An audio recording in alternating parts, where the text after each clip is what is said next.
মুম্বাইতে সদ্য টি-20 বিশ্বকাপ জয়ী ভারতীয় দলকে নিয়ে যখন উন্মাদনা তুঙ্গে, তখন জিম্বাবুয়ের বিরুদ্ধে 5 ম্যাচের টি-20 সিরিজ খেলার প্রস্তুতিতে মগ্ন যুব ভারতীয় দল।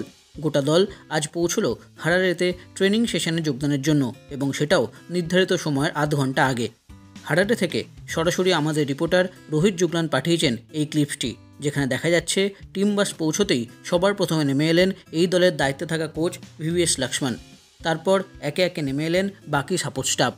অধিনায়ক শুভমান গিলের পাশাপাশি দেখা গেল মুকেশ কুমার, তুষার দেশপান্ডে, ঋতুরাজ গায়কোয়াড়, ওয়াশিংটন সুন্দর, রবি বিষ্ণই এবং বাকিদের। আবেশ খানকেও দেখা গেল, কিন্তু নজর কাড়লেন ধ্রুব জুরেল, রিয়ান পরাগ এবং অভিষেক শর্মা। তিনজন একত্রে প্রবেশ করলেন এবং তাদের বন্ধুত্ব যে কতটা পোক্ত সেটাও পরিষ্কার। স্কোয়াডে থাকা সমস্ত খেলোয়াড়দেরই দেখা গেল আজ ট্রেনিংয়ে আসতে। তবে সূত্র মারফত জানা গেছে যে আজ দলের সাথে যোগ দেবেন রিঙ্কু সিং, হর্ষিত রানা এবং খালিল আহমেদ।